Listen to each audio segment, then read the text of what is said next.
बाजार करून घरी येत असतात आणि घरी येत असताना लाईट लाव ना. ते गाढव अचानक पडतं. नंतर त्या गाढवाला ते उचलून घेतात आणि घरी घेऊन जातात. दुसऱ्या दिवशी सकाळी गाढव आणि ते मुलगा खेळत असतात.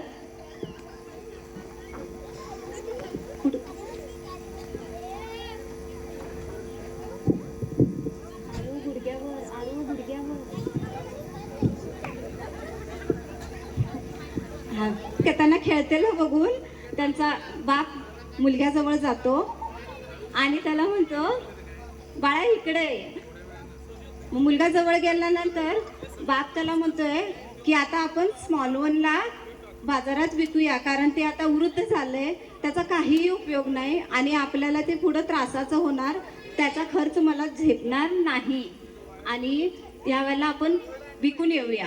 त्याला मुलगा जरा नाराज होतो, थोडा रडतो आणि नको बाबा नको, तुम्ही विकू नका, खूप विनवणी करतो. मग बाप काय म्हणतो की सांभाळून घे आणि समजून घे बाळा. त्यावेळेला मुलगा म्हणतोय, ठीक आहे बाबा, मी एक अट आहे की मी त्याला उद्या बाजारात घेऊन जाऊन मी विकणार, तुम्ही मला कृपया त्या गोष्टीसाठी तुम्ही मला परवानगी द्या. मग बाप म्हणतो, ठीक आहे बाळा, तू जा त्याला बाजारात घेऊन.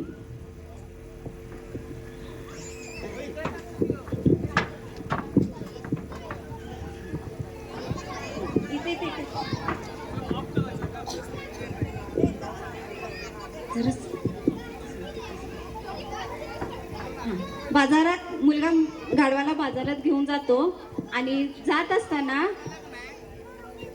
पुढे तिथे एक त्यांना व्यापारी दिसतो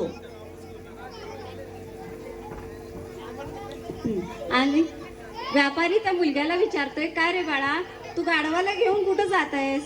मग मुलगा सांगतो की हे माझं पाळलेलं गाढव आहे आणि त्याला मला विकायचं आहे आणि त्याची काळजी घेणारी अशी व्यक्ती मला पाहिजे आणि तुम्ही माझ्या गाढवाला घ्याल का?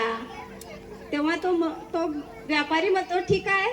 त्याला बघतो गाढवाला आणि म्हणतो, ठीक आहे, तू आमच्या दुकानाकडे घेऊन ये, मी पुढे जातो तोपर्यंत. पण दुकानाकडे जात असताना मुलगा जरा घाबरत जातो आणि इतक्यात व्यापारी मागे वळतो. त्याच्या हातातला सुराच चाकू बघून ते मुलगा खूप घाबरतो. मग तो व्यापारी म्हणतो, घाबरू नकोस बाळा, हे माझंच काम आहे, कारण अशीच जनावरं मी विकत घेतो, त्यांना मारतो व त्याची कातडी वाळत घालतो आणि ते बाजारात व्यापारात विकतो, तुला हवा असेल तर दे. मुलगा ते ऐकून नको म्हणून चिडतो, घाबरतो आणि पळून जातात ते दोघं तिथून. त्याच्यानंतर पुढं चालत जात असताना त्यांना तिथे एक भाजीवाली मावशी भेटते. मुलगा त्याच्या जवळ गेल्यावर मुलगा तिला विचारतो, मावशी गाढव हवंय का तुम्हाला, मला विकायचं आहे. मग ती मावशी फार रुष्ट असते, ती एकदम चुकीचं त्याला हे करते आणि म्हणते त्याला, ए बाई कुठं आलीस तू इथं, नकोय मला हे गाढव असलं, बघ ते कसलं म्हातारडं झालंय, तुझ्याकडे घोडा असेल तर सांग, मला नको आहे, घेऊन जा त्याला तिकडं, माझा व्यापाराचा टाइम झालाय, चल निघ इथून.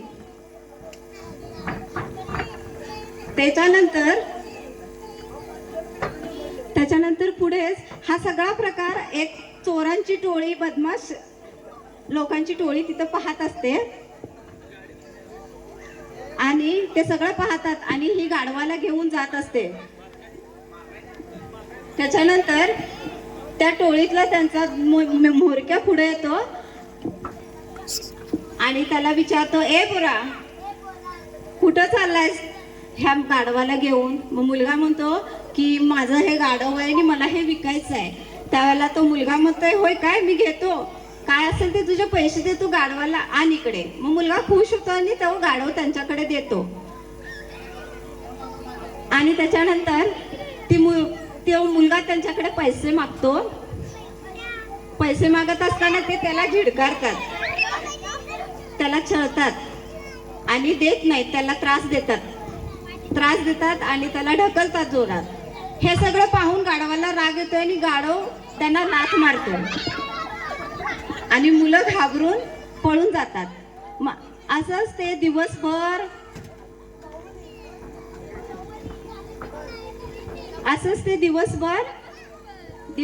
फिरतात असंच ते फिरतात आणि दिवसभर फिरून रात्र होते आणि त्याच्यानंतर नाराज होऊन तो मुलगा बसतोय. इतक्यात तिथे एक व्यक्ती येते आणि तो त्या बाळाच्या डोक्यावर हात फिरवत त्याला विचारते, काय झालं बाळा? त्यावेळेला बाळ सांगते, मला हे आमचं गाढव विकायचं आहे. माझं ह्याच्यावर खूप प्रेम आहे. मी लहानपणापासून त्याच्यासोबत खेळले आणि त्याच्यासोबत तो आमच्या घरचा एक सदस्य आहे, पण बाबा त्याला विकून टाक म्हणतायत आणि त्या गाढवाची काळजी घ्यायला मला पाहिजे आणि चांगल्या कुटुंबात मला त्याला द्यायचं आहे. तुम्ही घ्याल का? त्याला काळजी घ्याल का? मग तो माणूस म्हणतोय, मी घेतो, पण माझ्याकडे एवढे पैसे नाहीत. माझ्याकडे फक्त एकच सिक्का आहे जो मी तुला देईन आणि विशेष म्हणजे मला हे गाढव माझ्या पत्नीसाठी हवंय, जो तिच्यासोबत सदैव राहील. हे सगळं ऐकून मुलगा खूप खुश होतोय आणि त्यांचा तो सिक्का घेऊन तो घरी परततोय आनंदाने.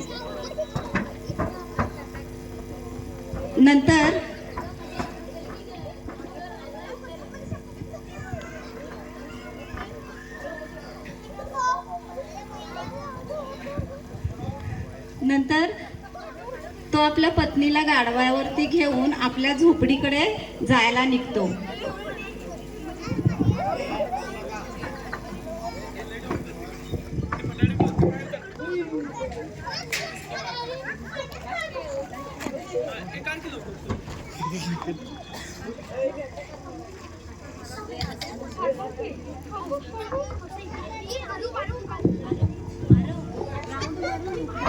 आता केलास मी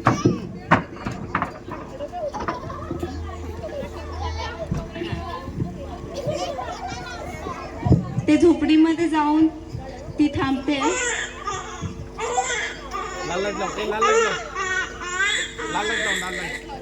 आणि थोड्या वेळाने तिथे एक एंजल येते आणि त्या ठिकाणी थांबते. बाळ रडतेले जन्मलेची सुवार्ता सर्वत्र पसरते आणि सर्व लोक त्याच्या गौरवासाठी येऊन गुडघ्यावर बसतात. संडे स्कूलची सगळी मुलं वरती यायचे, सगळी जेवढी लहान मोठी सगळी. अशा प्रकारे नाकारलेल्या गाढवाला देवाने गौरव करून घेतला हो त्याचा मोठेपणा. पांढरी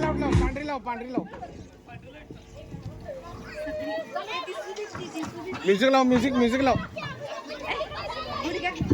सगळी मुलं गुडघ्यावरती बसा. संडे स्कूलची सगळी लेकरं